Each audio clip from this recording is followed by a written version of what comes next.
Moi, je suis très contente d'être là parce que je connais TED depuis plusieurs années. Et c'est toujours été une grande source d'inspiration pour moi. Et j'ai connu TED justement en regardant une vidéo de Ken Robinson. Donc parler aujourd'hui, juste après Ken Robinson, c'est pour moi un grand honneur. Alors Ken Robinson nous a dit justement dans sa présentation que pour lui, la créativité, c'était d'avoir des idées nouvelles qui apportent de la valeur ajoutée. Et Michel Koster, qui est responsable de l'entrepreneuriat à l'EM Lyon, a décrit lui-même l'entrepreneuriat comme le fait de créer des richesses à partir de l'imagination.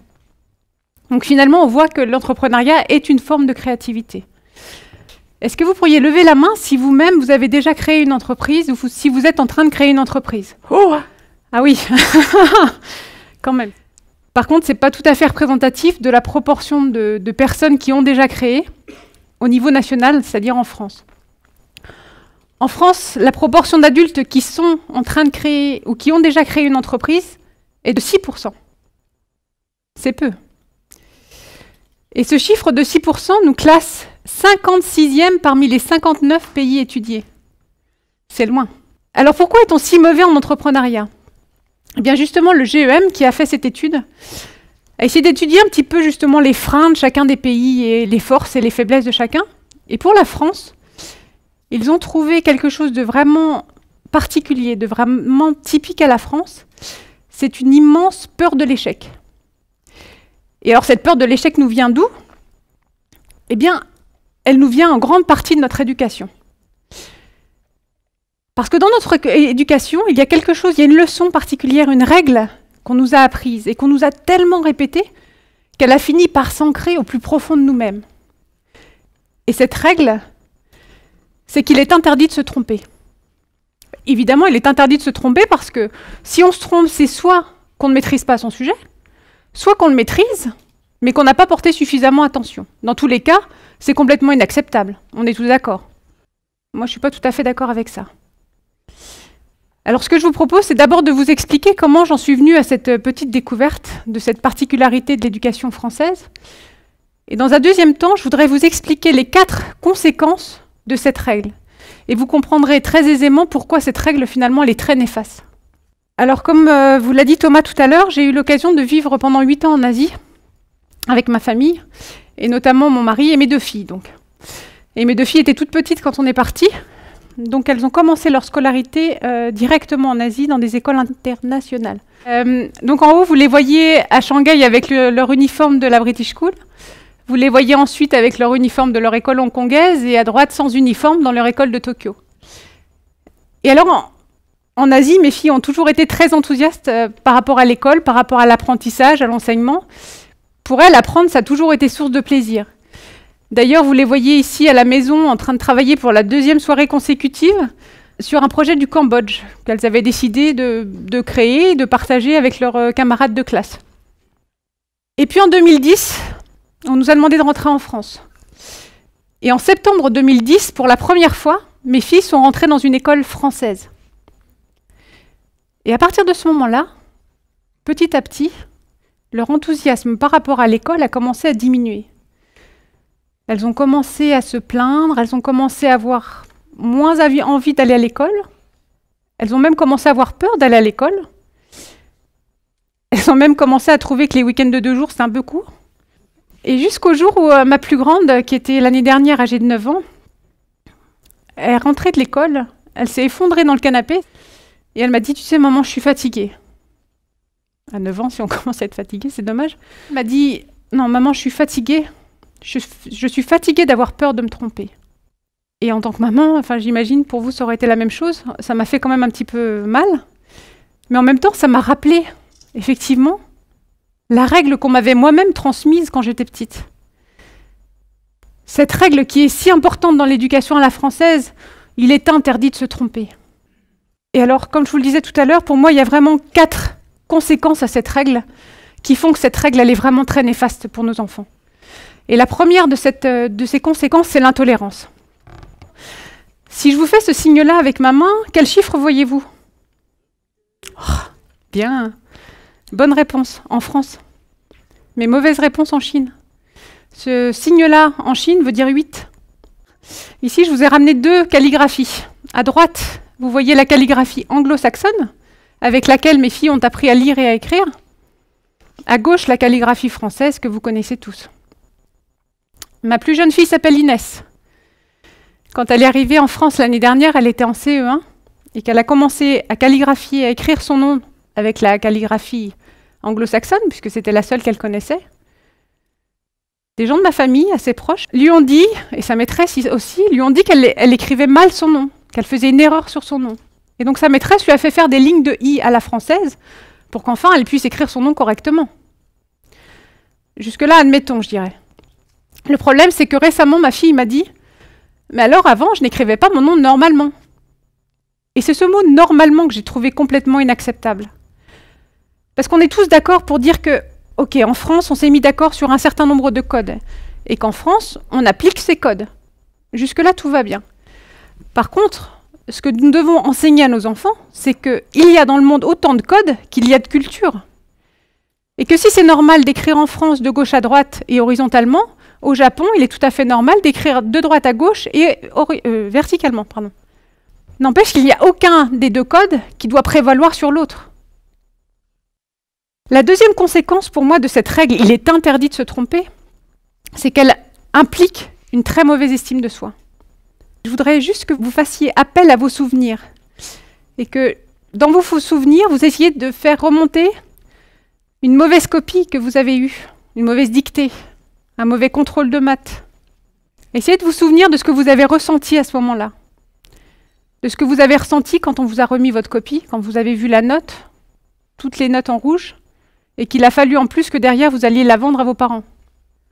Rappelez-vous de ce que vous avez ressenti à ce moment-là, peut-être de l'injustice, mais certainement de la colère, de la déception, et au final une très mauvaise image de vous-même. Ma fille, donc, comme je vous l'ai dit tout à l'heure, Inès, dont je vous ai parlé, est rentrée donc en CE1. Elle a commencé à faire des dictées en français, sauf qu'elle n'avait jamais fait de dictée en français avant, parce qu'elle avait toujours étudié en anglais. Donc pour elle, le français, les dictées en français, l'orthographe, etc., c'était quand même quelque chose d'assez nouveau. Donc forcément, les premières dictées ont été assez catastrophiques. Et d'ailleurs, pas seulement les premières, toutes celles qu'on suivit aussi. En fait, nous, en tant que parents, à force de s'acharner justement sur ces échecs, sur ces mauvaises notes, à force que la maîtresse aussi s'acharne sur elle et lui fasse faire des lignes de mots, des lignes d'orthographe, de correction, etc., eh bien ma fille s'était tout simplement convaincue qu'elle était nulle en dictée en français. Et que ça ne servait même pas d'essayer de changer les choses, elle était juste nulle. Et puis récemment, en fait, elle a discuté avec une amie à nous, et cette amie lui a dit « Mais c'est bizarre, parce qu'avant, tu avais de très bonnes notes en dictée en anglais. Donc je ne comprends pas pourquoi tu as ce problème aujourd'hui. » Effectivement, ma fille a commencé à réfléchir, et elle s'est dit que oui, effectivement, elle avait déjà été capable d'avoir des bonnes notes, elle avait déjà été capable de travailler sur ce domaine. Et donc à la réflexion, peut-être qu'elle était capable de faire. Et donc elle a commencé à travailler. La semaine suivante, elle a commencé à travailler ses mots en orthographe. Elle est revenue avec un 16/20 en dictée. Et très récemment, et ça s'est passé il y a très peu de temps, et vous voyez la date de cette dictée au 17 octobre, elle est revenue avec son premier 20/20 en dictée. Et ce qu'a fait notre amie ici n'a rien de sorcier, ça n'a rien de magique. Ce qu'a fait notre amie, c'est qu'au lieu de se focaliser sur les erreurs et sur les échecs de notre fille, elle a tout simplement attiré son attention sur ses réussites et sur ses forces. Et c'est comme ça qu'elle lui a changé petit à petit l'image d'elle-même et qu'on a réussi à avoir ce genre de résultat. La troisième conséquence, pour moi, de cette règle, il est interdit de se tromper, c'est le manque d'autonomie face à l'erreur. Je suis ingénieure de formation, ingénieure qualité. Et dans mes 10 ans en industrie, j'ai eu l'occasion de travailler sur des méthodes de qualité japonaises, et notamment ici, comme vous pouvez le lire, le Jidoka. Donc Toyota a travaillé sur une méthode de qualité au travers de la ligne de production d'assemblage de voitures. Et dans le Jidoka, il y a une particularité que j'apprécie beaucoup, qui est de dire que les opérateurs, donc dans une ligne d'assemblage, au lieu de leur mettre un contrôleur en fin de chaîne qui va dire si oui ou non la voiture est de qualité ou pas, c'est chaque opérateur à sa chaîne, à son poste, qui va avoir la responsabilité de son contrôle. Il va faire son contrôle lui-même. S'il trouve une erreur, s'il détecte une erreur, il a même le droit d'arrêter la chaîne en tirant sur une petite ficelle, de réparer ses erreurs pour ne passer à son voisin que des produits conformes. Quel est le lien entre l'opérateur Toyota et les enfants dans l'éducation? Eh bien, en fait, votre enfant dans l'éducation est exactement à la place de cet opérateur sur la chaîne. Aujourd'hui, ce qu'on fait, c'est qu'on lui met un contrôleur en fin de chaîne. Ce qu'on fait, c'est qu'on lui met toujours un adulte. Le maître, la maîtresse, les parents. Et c'est cet adulte qui va vérifier son travail. Et en fait, quand l'enfant travaille et qu'il essaie de ne pas faire d'erreur, il ne le fait pas pour lui-même, mais il le fait pour faire plaisir à l'adulte. Il le fait pour éviter de décevoir l'adulte, pour éviter de se faire réprimander par l'adulte. Je vous ai ramené ici la photo d'un matériel que mes filles utilisaient dans leur classe à Tokyo, qui est un matériel de mathématiques tout simple. C'est un ensemble de petites cartes sur lesquelles des opérations sont proposées aux enfants. Les enfants posent leur opération, calculent leur résultat, et ils n'ont qu'à retourner la fiche pour vérifier leurs résultats. Alors peut-être qu'ils se sont trompés, peut-être qu'ils vont voir qu'effectivement ils ont fait une erreur, ils vont refaire leur opération, mais en tout cas le sentiment qu'ils auront à ce moment-là, peut-être un petit problème d'estime de soi, mais rien à voir avec ce qu'ils pourraient ressentir si c'est un adulte qui leur avait dit « ici tu t'es trompé, et c'est moi qui vais te donner le résultat ». Et je pense que c'est ça qu'il faut qu'on apprenne à nos enfants. Nos enfants doivent devenir autonomes par rapport à ça, ils doivent être capables de détecter leurs erreurs tout seuls. Nous ne voulons pas qu'ils deviennent des adultes qui attendent toujours d'une autre personne de savoir si leur travail est bon ou pas bon. Et la dernière conséquence est pour moi le manque de persévérance. Quand je suis rentrée d'Asie l'année dernière, j'avais le projet d'ouvrir une école internationale pour partager avec d'autres enfants ce que mes filles avaient vécu à l'étranger. Donc pendant 1 an, j'ai travaillé à l'obtention de subventions, d'agréments, d'autorisation de la mairie, recruter des instituteurs, recruter des familles, commander du matériel, commencer ma communication. Et j'avais même fait faire 3 t-shirts. J'avais transformé mes filles en hommes sandwich, avec le logo de l'école devant, au dos duquel j'avais fait floquer « Ouverture prévue en septembre 2011 ». Sauf qu'en juin 2011, le propriétaire du local que je devais louer m'a tout simplement annoncé qu'il ne voulait plus me louer le local. Et donc cette rentrée 2011, elle est tout simplement tombée à l'eau.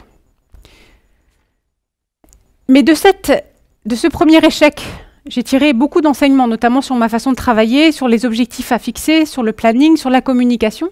Et aujourd'hui, je repars sur un nouveau projet en appliquant justement les enseignements que j'ai tirés de ce premier échec.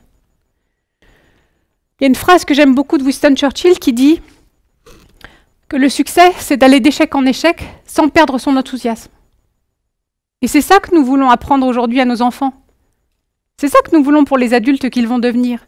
C'est qu'ils soient capables d'aller de l'avant, de faire des erreurs, de vivre avec ces erreurs, mais de continuer à avancer.